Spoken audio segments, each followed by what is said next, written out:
Welcome to episode 42 of Enjoy the Journey with Aaron Chambers. If you like my podcast, would you give it a thumbs up? Give it 5 stars? Would you leave a positive review? Would you subscribe? Would you follow? All those things would be so helpful. I really enjoy doing these podcasts, and I hope that they're a blessing to you, and I hope that you'll share them with other people. The conversation we have today is a conversation with Don Pape. Don Pape is actually my agent. I'm honored to work with him. I've known him for a very long time, and he represents me as a writer, and I'm also a part of his community called Pape Commons.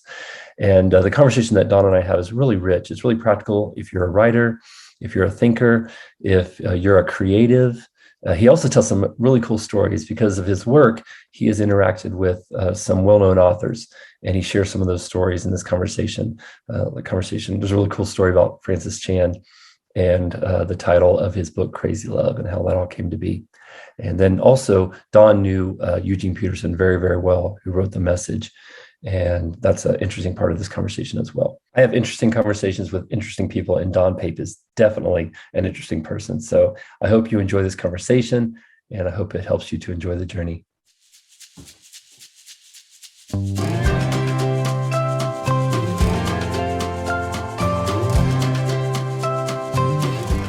All right, y'all, I'm excited for y'all to get to know this guy. We're going to talk today to Don Pape.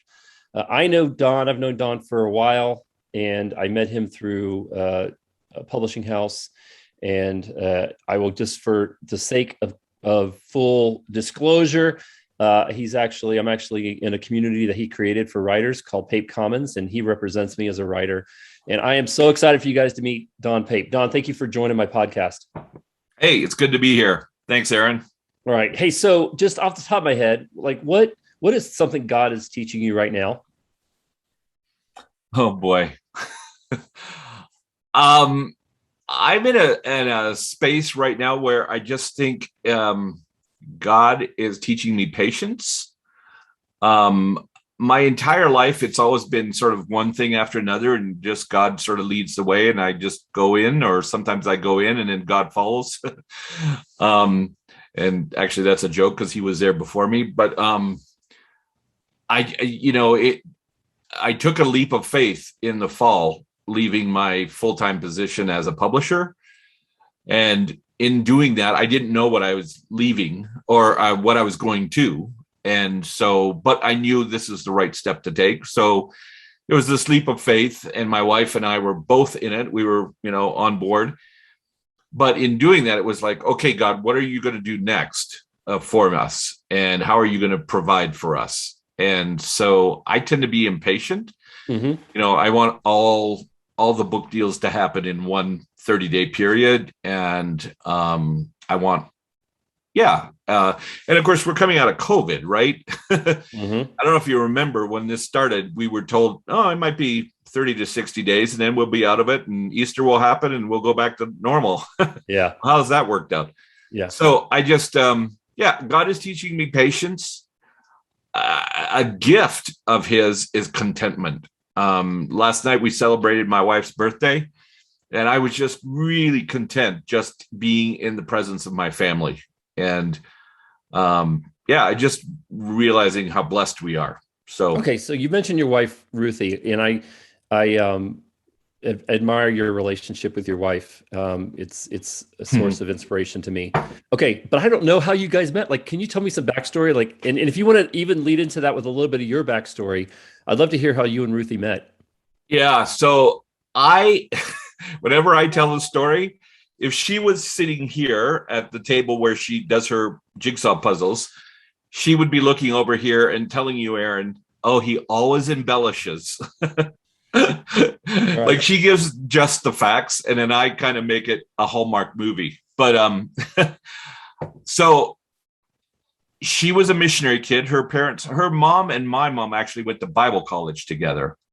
And then her family, they went to the mission field. They were missionaries in the Philippines, and my parents were missionaries in Brazil, which is where I was born. So I was born in Brazil. The first 10 years of my life lived in Brazil. And as missionaries are wont to do in that career, we would come back every 4 years on what they call furlough, and another term called deputation, which I never understood what that meant, but it's fundraising. And so we would come home. And so literally when I was, I think 5 or 6, our family was visiting my wife's church, and her family was the host family that we went to for dinner. And so I like, when I tell the story, the embellishment is, oh, I first saw her when I was 6 years old and I fell in love then, which she would say that's ridiculous. We met, but we weren't in love. But we did meet subsequently years later. We were both on university staff in Toronto, and she was in the accounting department. She's an accountant by training, by profession. And I was the young high school staff person that would come bopping in to her office and say, hey, how's it going, Ruth? Can I get a $500 cash advance? I was hopeless with finances, she discovered.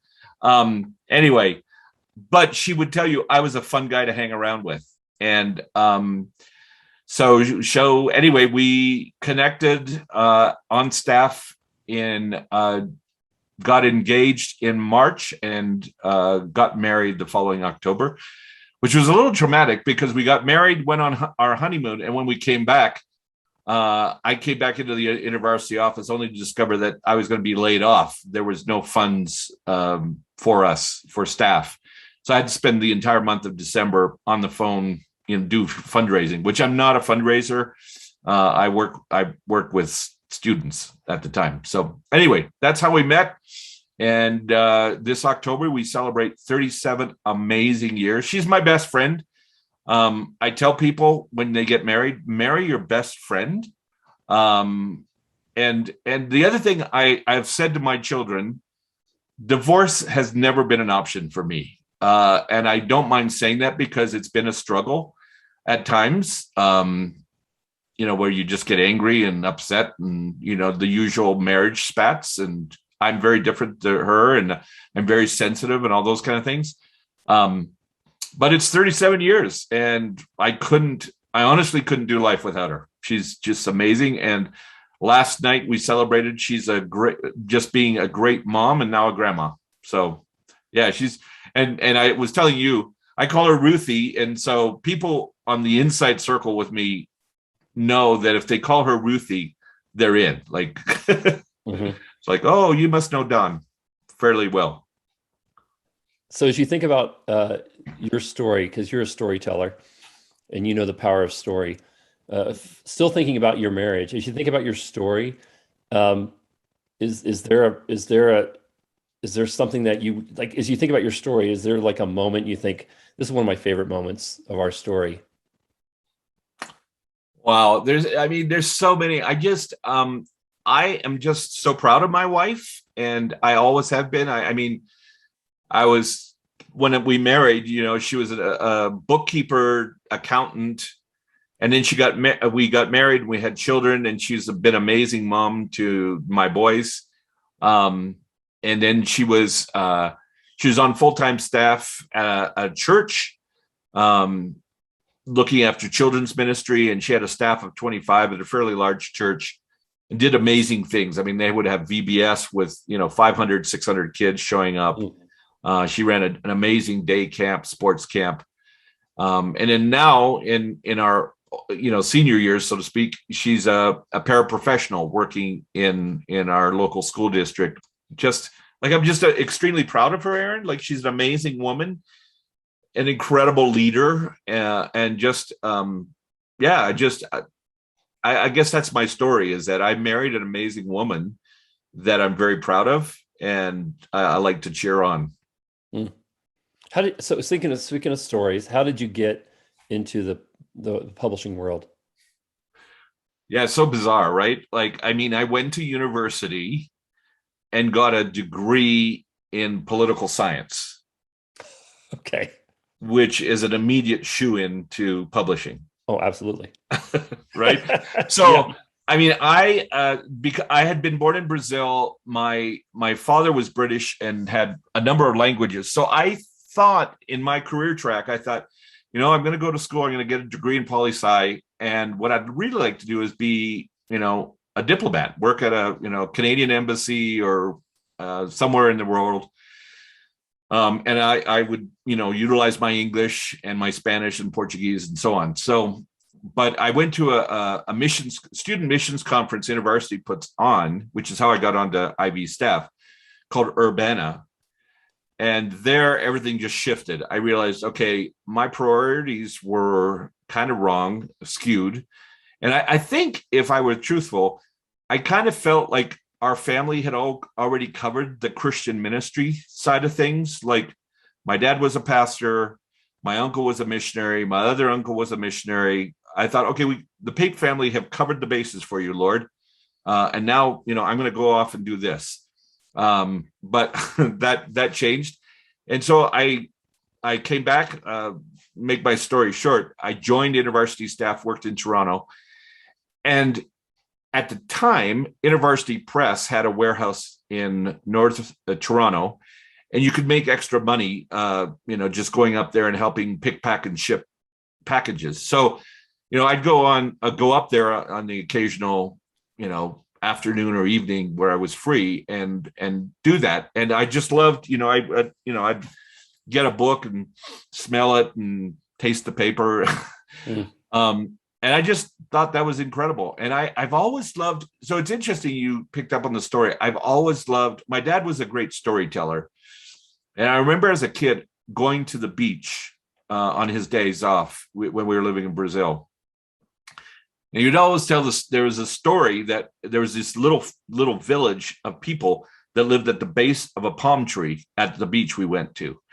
And so every time we'd go to the beach, we'd go swimming and playing. But then he would tell the story of this guy who lived there, and he had a little green hat and all this kind of stuff. Mine, I'm 6 years of age. My imagination is just going wild, right?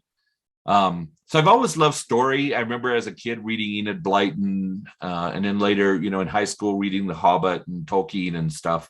So I've always had that love of books, but working in the warehouse. And so I went from IV staff to a graphic artist job. And then I worked for a ministry where I was the graphic designer and artist for posters and newsletters and stuff like that. And they approached me and said, hey, we do this annual conference, women's conference. About 3,000 women show up. Johnny Erickson, Tada speaks, Elizabeth Elliot, Kay Arthur, all this kind. And would you manage doing a bookstore? And I got the bug. It was, I hired some high school kids, and we would do a Thursday, all day Friday, and Saturday. And we'd be done at midnight on Saturday. We had to pack everything up, put it in pallets, and we would, sell $95,000 worth of books. And I thought, whoa. And it wasn't the filthy lucre part. What was the most intriguing was standing with people and saying, have you read this book? Have you read this book? Oh my goodness, you'll love this book. Oh, you've got a granddaughter? Oh, well, she would love this book. And just connecting people with books was like, I loved it. And so I did that, and I did just kind of worked my way into the industry. I worked in graphic design, and then did the book room, which was retail. I worked for Provident Bookstores, which is a chain that the Mennonite Publishing House had at the time in the 80s, I guess. And I was a buyer there. I was actually a music and video buyer for them, and then got from there to marketing and sales. And then I was working for Doubleday in Toronto, and their division was starting a Christian imprint in Colorado called Waterbrook Press. And so I was invited to come down here as a consultant originally. And Aaron, that was 21 years ago. We were coming down here for a 6 to 9 month consulting 21 years ago. And we've never looked back. It was like we fell in love with Colorado, which is where we live. And just loved it. And so I did sales and marketing. And then I became, I was given the position of publisher for Harold Shaw Books when Waterbrook acquired them from Chicago. And one of my, great pleasures in life was working with an author that they had called Madeleine L'Engle, who did Walking on Water and A Wrinkle in Time and a number of books. Wow. So that was fun. And then I've worked in editorial and publishing. And then in January of this year, went from that side of the business to launch Pape Commons in January, which is, for all intents and purposes, is a literary agency where, my tagline or my line that I use is community over commodity. Many literary agents, it's about that relationship between an agent and a writer, and they get the intellectual property and then they sell it. They make money for themselves and they make money for the author, and you go on your business. For me, and I can't take any credit for the name Pape Commons. That all goes to Charlie Peacock, who came up with that idea. But Pape Commons is a desire to build a community of like-minded writers, not necessarily writing in the same category, whether it's fiction, Christian living, nonfiction, what have you, children's. But the idea is having a community of people. Writing, as you know, is very lonely. And so just having a community that becomes your raving fans. And I think you've sat in on some of these Zoom calls where someone will share about a book, and almost to a person, everyone goes, "Oh, I can hardly wait for that book to come out." They're writing down notes and all this kind of stuff. So I've already seen, this month, actually, no, sorry, September. Well, we're still in September. This month, 2 of the authors had book releases, and each of them respectfully had each other on their podcasts. And when that happened, I thought, okay, yeah, that means that this is working. The community is happening. People are showing an interest in each other, in spite of, someone writing a novel and someone writing a book about psychology and trauma. It doesn't matter. They're still very interested in each other. So that's kind of fun. Okay. So you mentioned different genres. You're a voracious reader. Like how many books do you read? Like year, like month? Oh, I don't know. I stopped count. At one point it was kind of like, 100 for sure. When I was a publisher, I was reading probably 4 or 5 manuscripts in a given week.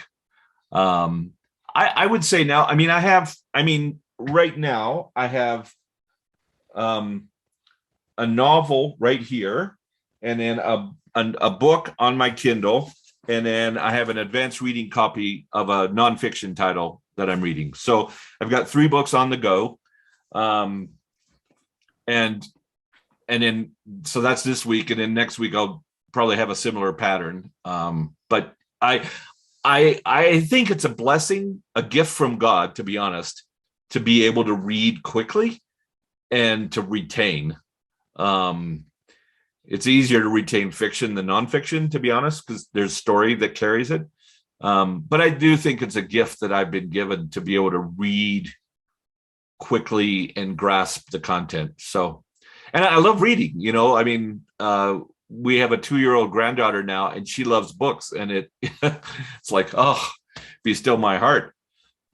It's just fun to see that she's at, 2 years of age already having an appreciation of what a book is and what it can do. So, do you have to finish every book, or can you actually not? Okay. So full confession, in my early years, in my 20s or whatever, I would read every book to completion, right? Like it was just this sense of Protestant work ethic. Yeah. I don't know what it was. It was just, okay, I picked it up and I will read it and we will finish it. I now have a policy. If you don't hook me in the first 3 chapters, I just stop reading. It's not worth wasting my time. And I think perhaps it's a reflection of my age. I'm now in my 60s, and I think, okay, I got to be a better steward of my time.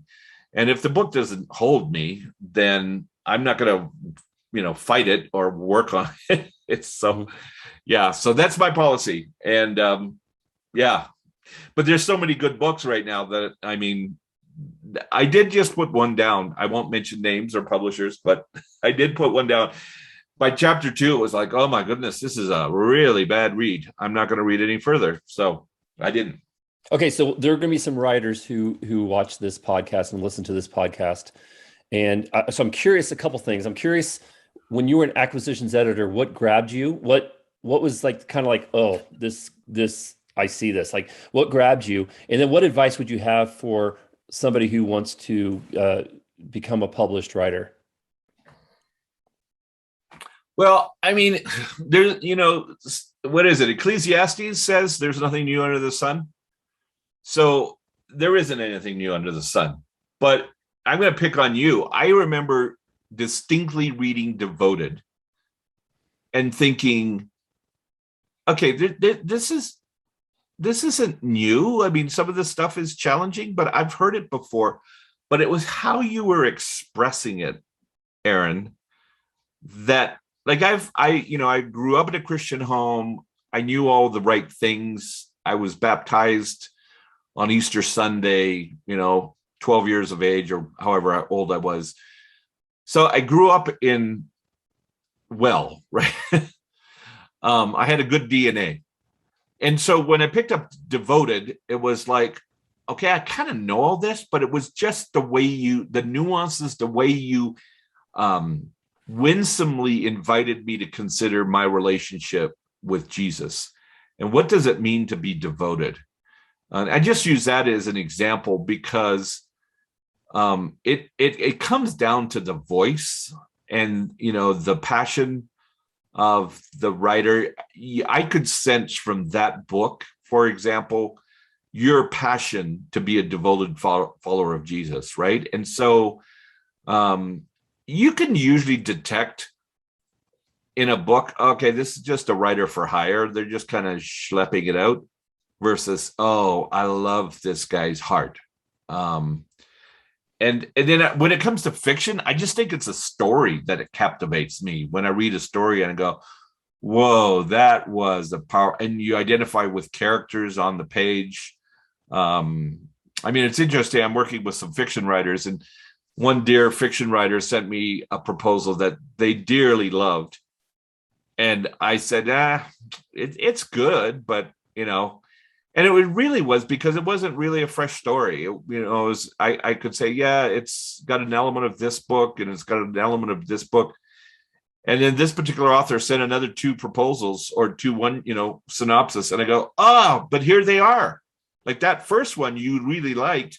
It was okay. But these two, whoa, I love this story. So, I just think it's got both Christian fiction and nonfiction. I want the writer to take me to a different place, right? And challenge me, particularly in Christian living or Christian books or Christian authors.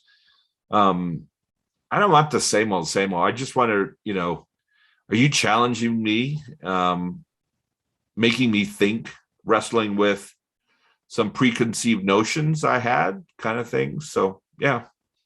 So as an author, I've been asked this, which is your favorite book? And I answer, if I answer, I say, you're asking me to describe which of my kids I love more. And that's really hard to do. So with that kind of in mind, Don, you've been a part of, you can tell us how many books you've been a part of. Do you have some that are like, I am so proud of the work that I was able to do on this project? Oh, wow. If I start naming names, then someone's going to say, why didn't you mention my book? Yeah. Every author I've worked with, I think, oh, that was a delight. It was a delight to work with Francis Chan on Crazy Love. Mm-hmm.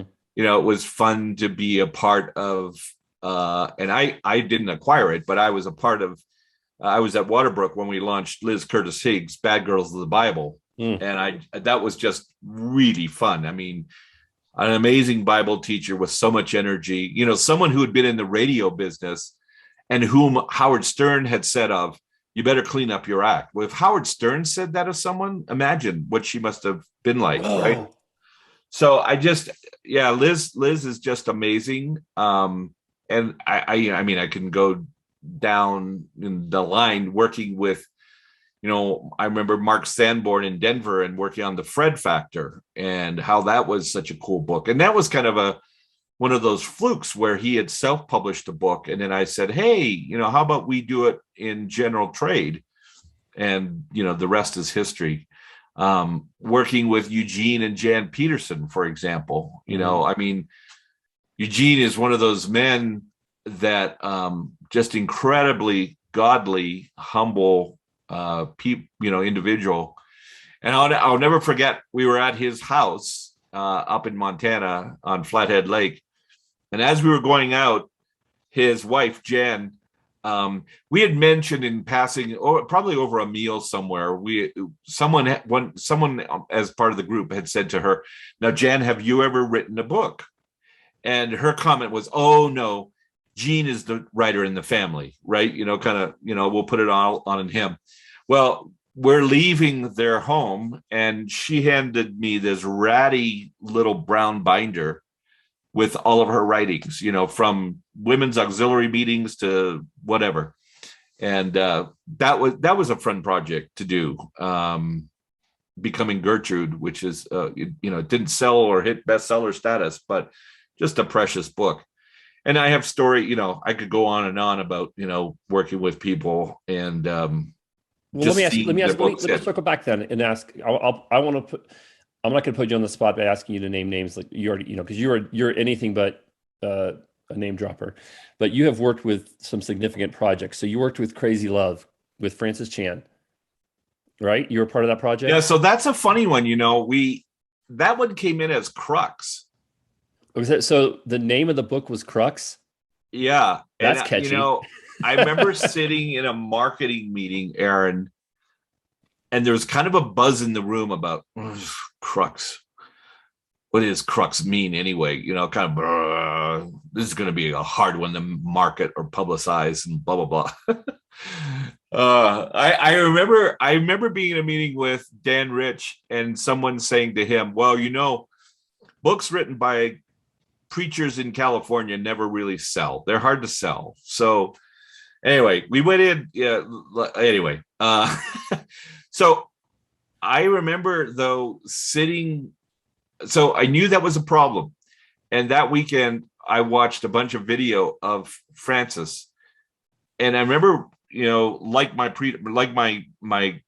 learned all of publishing from Dan Rich, one of my bosses, and but one of the things he taught me is, for titling, grab a legal pad and just write down ideas. And so I grabbed a legal pad that weekend, and watched, I don't know how many hours of video of Francis speaking at Cornerstone at Simi, his church then, in just outside of LA.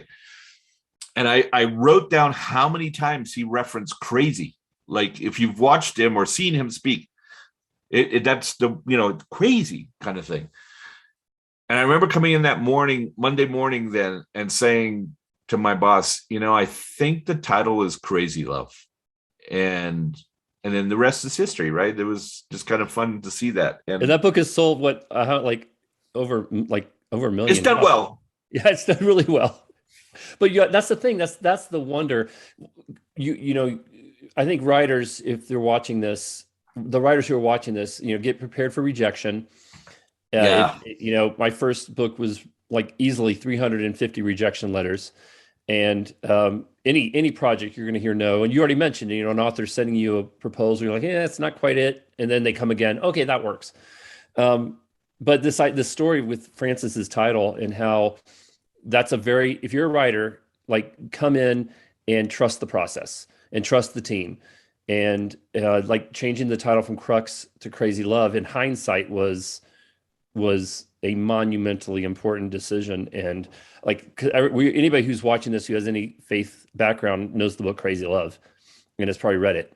And it's cool to be a part of kind of like the kind of behind the scenes and say, okay, yeah, it came in as a Crux, and but if Francis would have said, I'm going to die in this hill, who knows what would have happened. But okay, I'm going to mention some other names.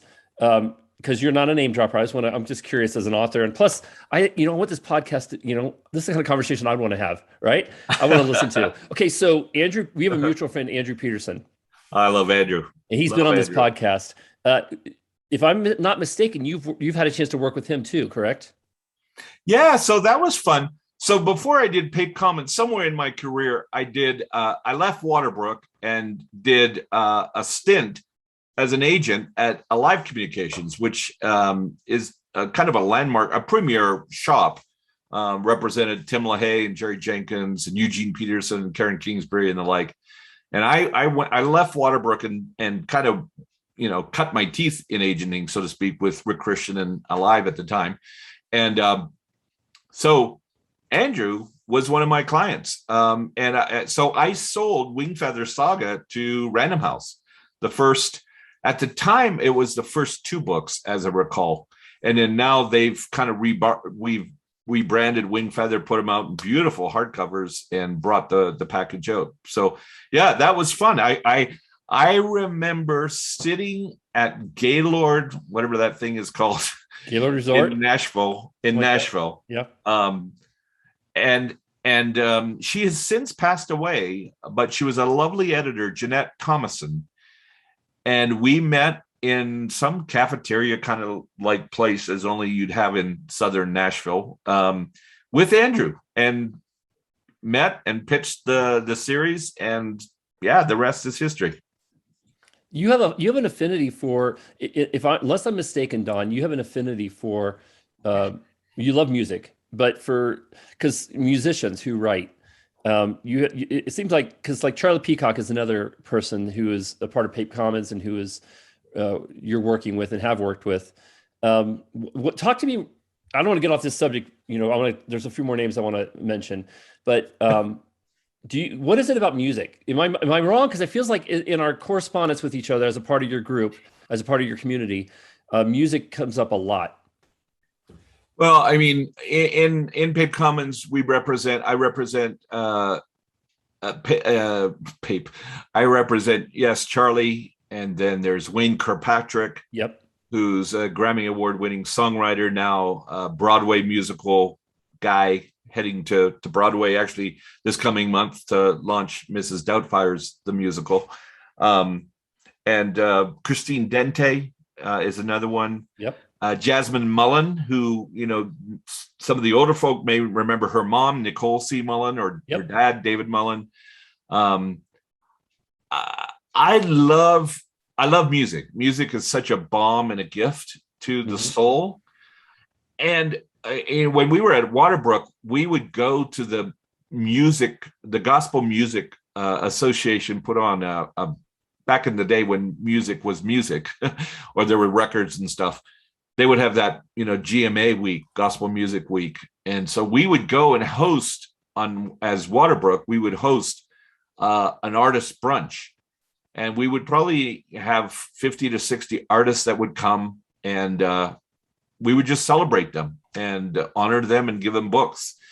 The thing I know about artists is the music artists. They love books. And in fact, I just was interacting with an executive in Nashville at a label, and said we were shipping 50 books from a publisher to them to give to their artist roster. I think musicians, artists, people like Andrew and Charlie and Annette just are a gift to society. And music is such, COVID. I mean, I could think of a number of songs that have just during the COVID season have blessed me and just been a bomb. So, and some of them are really good friends. Yep. Okay. So two more names I want to just run by you, because now this one I may be mistaken, but did you work with Brennan Manning? Yeah. Would you mind, do you have an interesting, because I Ragamuffin Gospel, I love his stuff. It was really transformational for me. Do you have any cool Brennan Manning stories? Well, the coolest, he loved ice cream. And so a cool story is I vividly remember being at a booksellers convention in Atlanta, Georgia, and him kind of whispering, "Do you think we'll find ice cream?" And we went into, I can't even remember the name of the restaurant. It was near the hotel. And he had this massive hot fudge sundae. And he's kind of a short little guy. Yeah. But he put it all down. And that was just he was a poignant individual in that he had a message that everyone embraced but himself. He he really had a hard time accepting grace and mercy for Brennan. He gave everyone that message and the gift of being a ragamuffin, but him. And that, I think that's the sort of the sad part of what I know of Brennan, was that, you know, his Furious Longing, his Ragamuffin Gospel, those books have impacted so many people for the good, and just helped shaping and understanding God's grace. But yeah, he was a, I mean, in a word, I felt he was like a tragic individual, but just a rascal. Yep. Yep. Eugene Peterson, you had a special relationship with Eugene. How did that develop? You know, when I first took on the role of publisher at NAV Press, I wanted to acquaint myself with some of the authors there that had served them well. So, you know, Jerry Bridges was still alive at the time, and got to know him, and we'd slip away for a burger, and he loved a chocolate milkshake. That's when I remember of Jerry. Cynthia Heald, who lives down in Arizona, and Gene Fleming. There were some names at NAV Press when I got there. I thought, I want to find out who these people are, because in almost every case I've just mentioned, they were godly men and women, saints. You know, the people you kind of read about in Hebrews 12, right?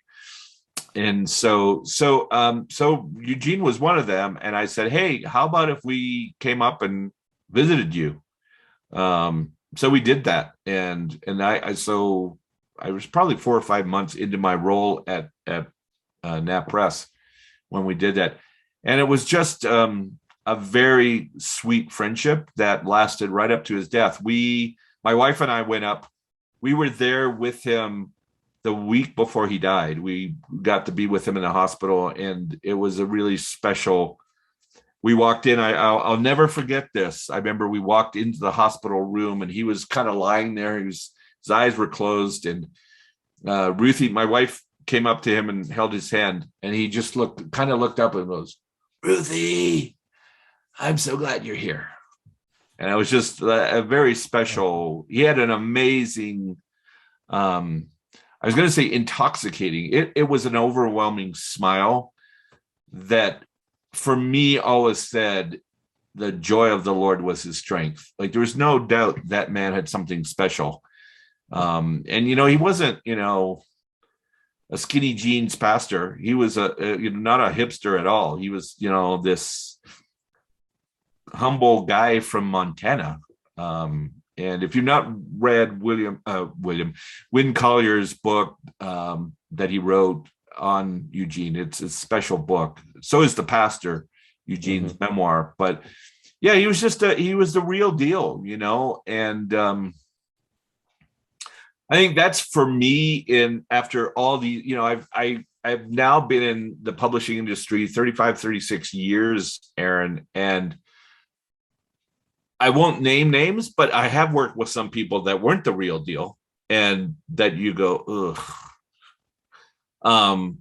And so at this stage in my life, I just want to work with the real deals, and really, so that was Eugene. He was just a really, really special person. And we were very privileged because we were able to bring him to Glen Erie. I think you were part of that. I was there. Event. And that was before his health started to fail.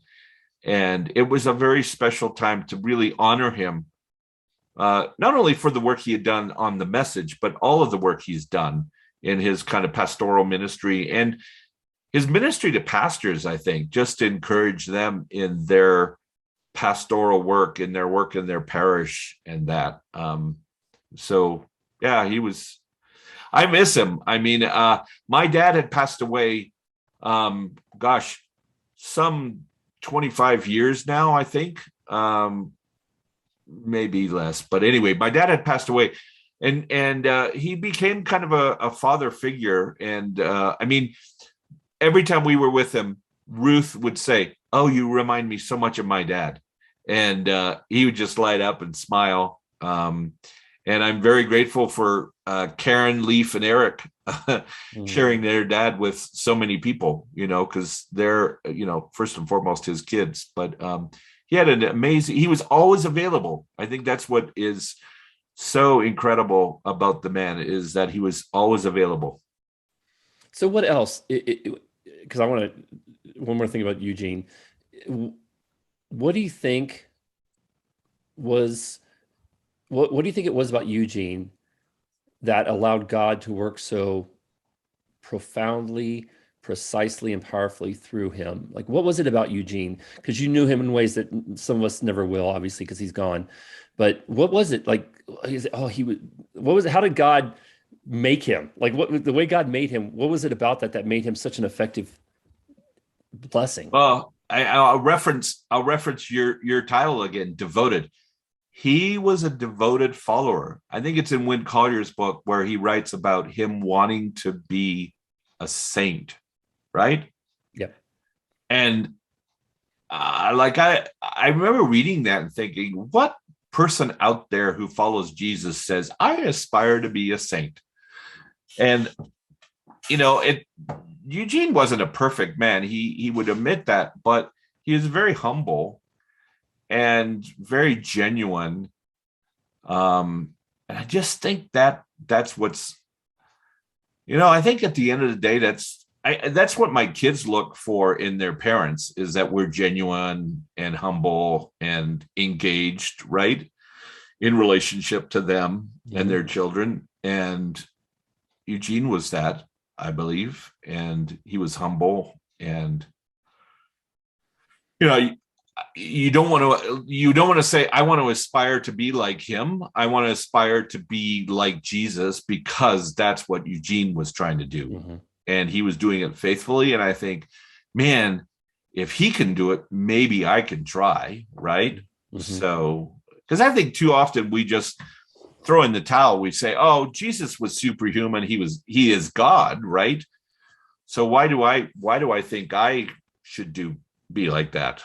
And yet that's what we're called to be. And Eugene is a good role model, or is an example of someone who is a Christ follower, who in spite of his weaknesses was trying to be a saint and try to follow as best he could.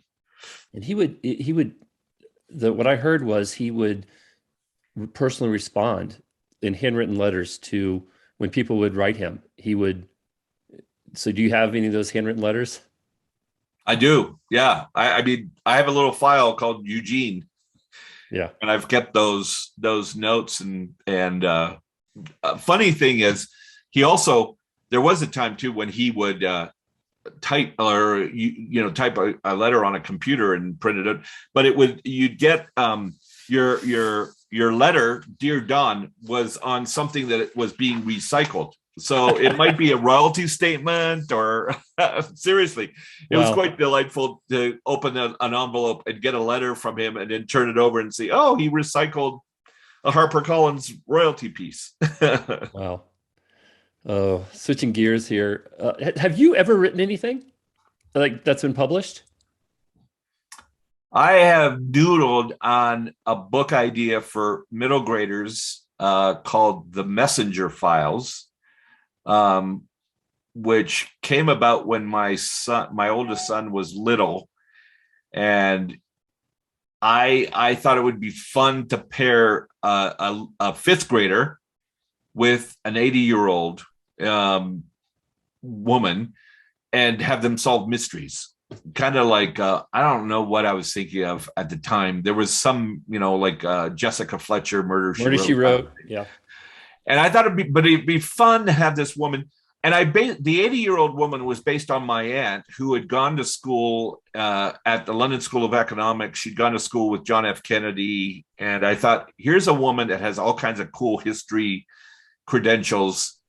Anyway, that's on a back burner. I've had another, it's all fiction. I've also thought it would be fun to write a story somewhat autobiographical, but based on my father going to school in London in the School of Tropical Medicine, going down to the Amazon. He worked among leprosy colonies there. And then my mom was from Canada. Her family got converted and she went to Bible college and then left the Royal Canadian Air Force to become a missionary and went to teach on the coast of Brazil. And they met, fell in love, and the rest is history. But, how they met, her brother was going to school in Edinburgh, and the host family for Christmas was my dad's family. And so that's how they connected, was through her brother being at the family, host family. Anyway, it's a long story, but I think it'd be a cool story to tell in a novel form. Because there was no family in Brazil, my mom had a ministry to the prisoners nearby. And so one half of their wedding in the chapel where they got married, one half was all these prisoners that were released for the afternoon to take the wedding. The other half were all these single virginal girls that were attending Bible college because there was no, they got married in João Pessoa in Brazil. So Anyway, it's a cool story. And, at the time in Brazil, it was very much a military dictatorship, and there was communist stuff was going on, and kidnappings. And anyway, a lot of fodder for an amazing novel. It sounds like it. You've mentioned Brazil and Canada. So how has that flavored your perspective on like the American church or the American religious experience? How has it tempered or flavored your perspective on the church? Let's focus on the church. Like, as you look at the church with your background, have you any thoughts on that? Well, I think I grew up in a home, my parents were Protestant missionaries, and yet I did my elementary education at a Catholic boys' school, which my parents had to get permission from the mission board to do.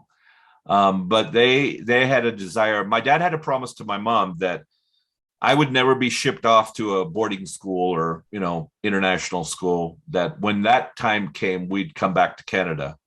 And then that's what we did.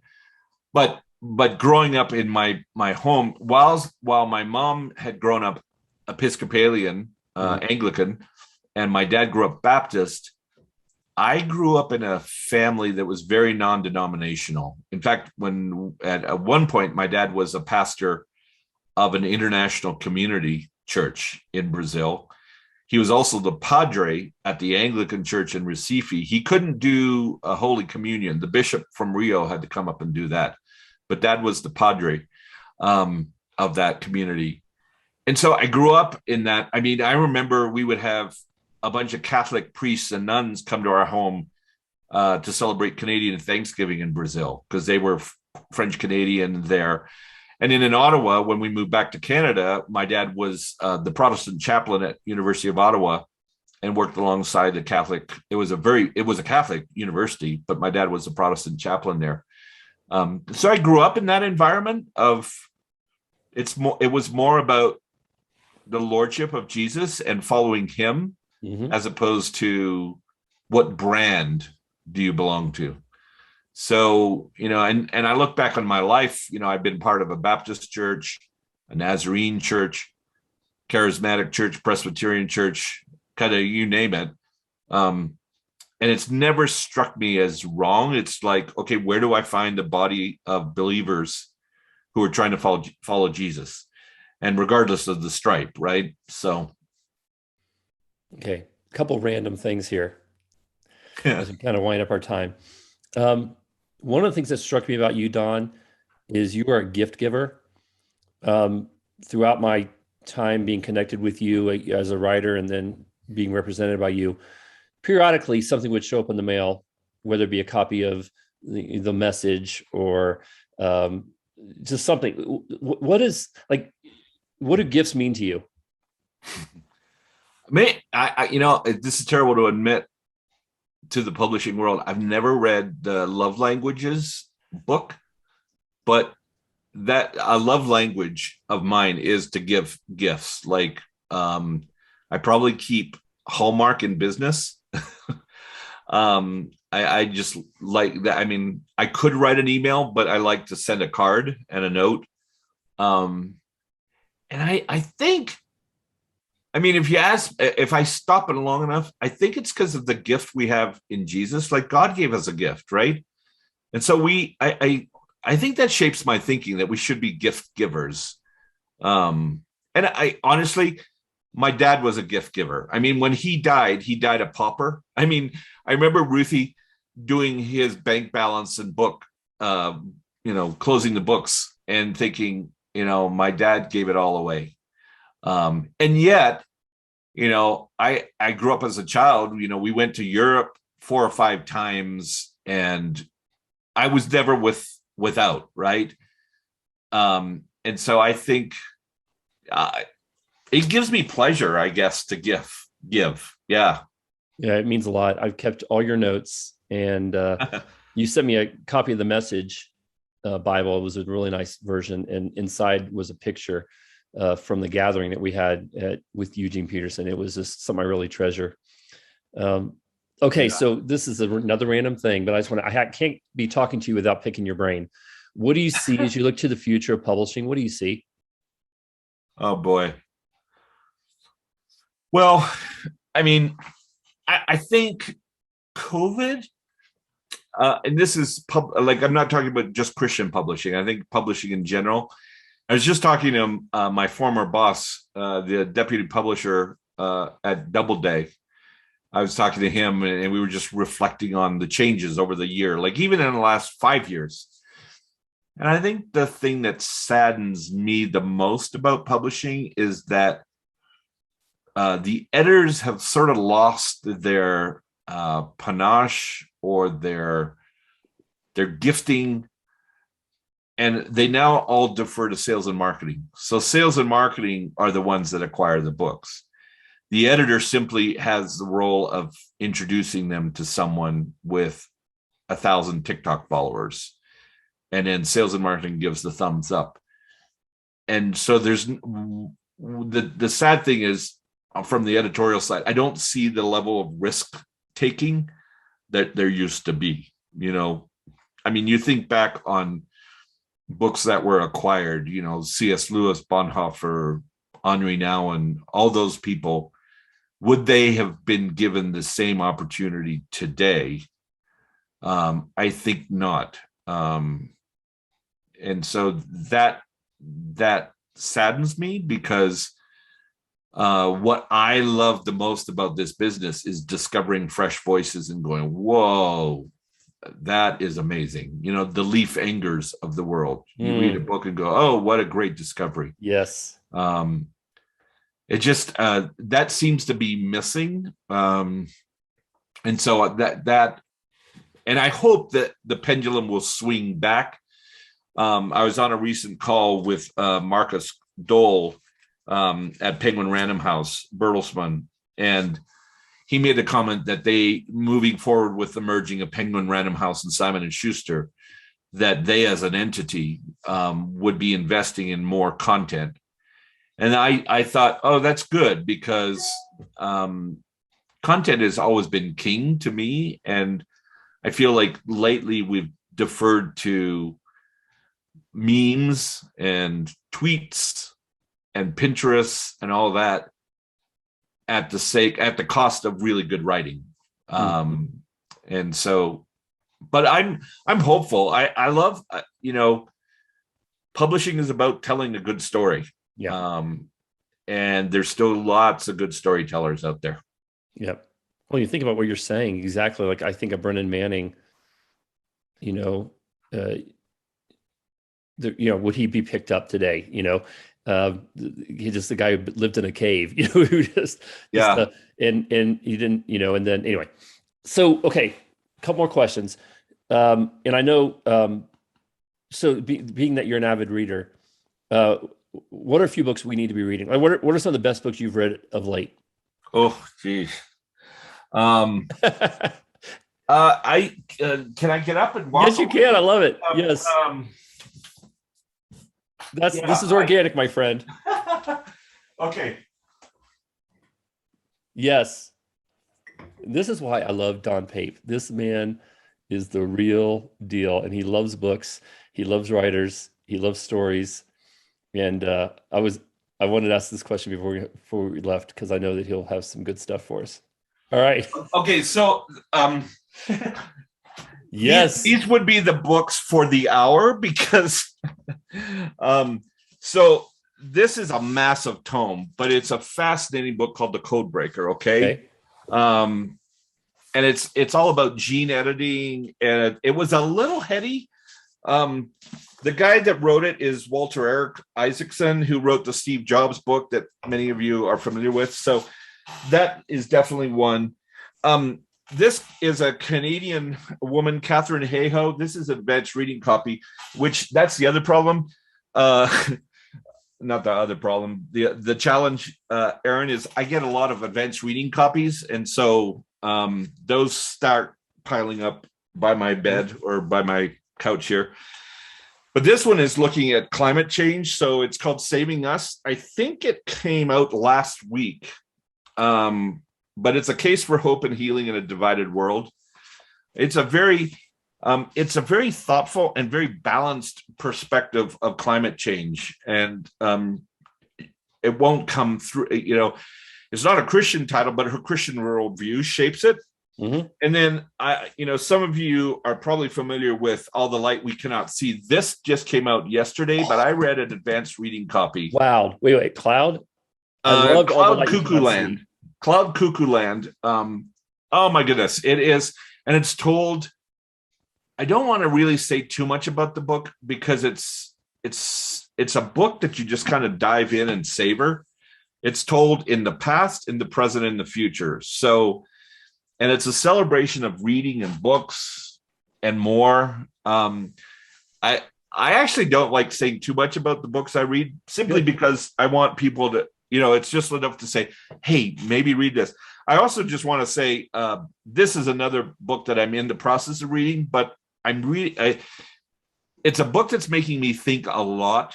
It's called The Power of Place, Choosing Stability in a Rootless Age.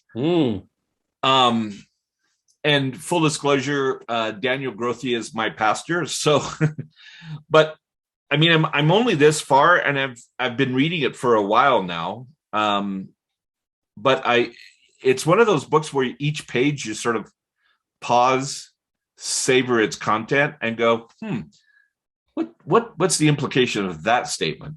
It's a beautiful book. As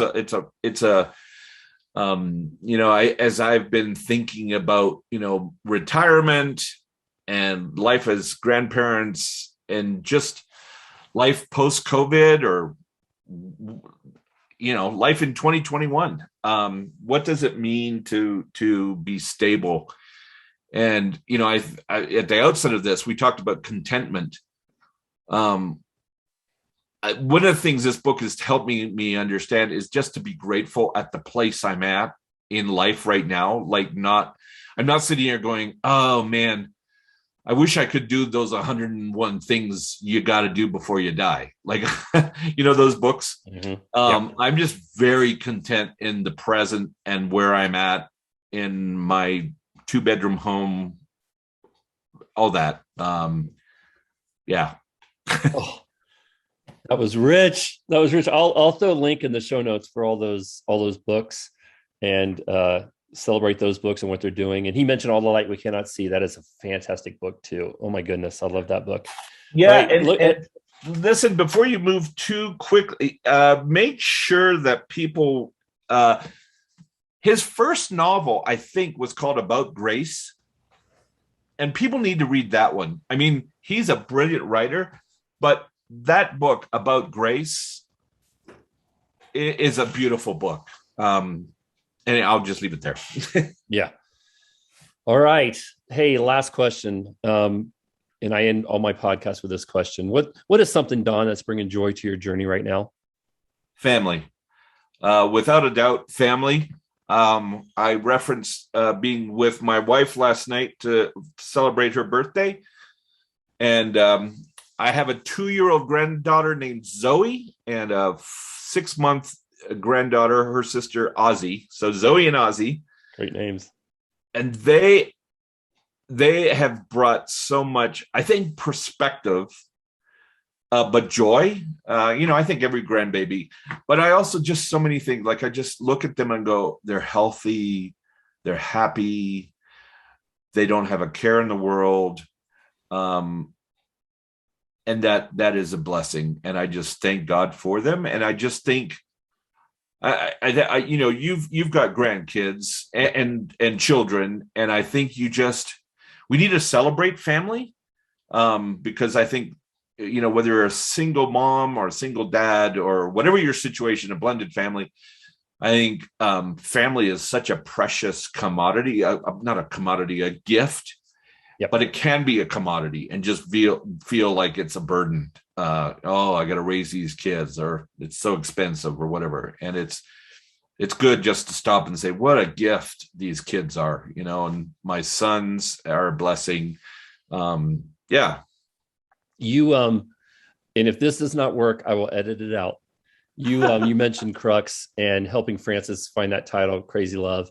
I cannot even remember what Devoted was called before you renamed it, and you helped land on the name Devoted. And as you think about your life, Don, and your life story, what would you want the title to be? Oh boy, TBD. Yeah. Okay, works. That's it. That works.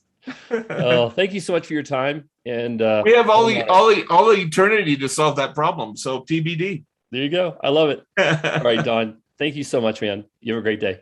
Thanks. Take care.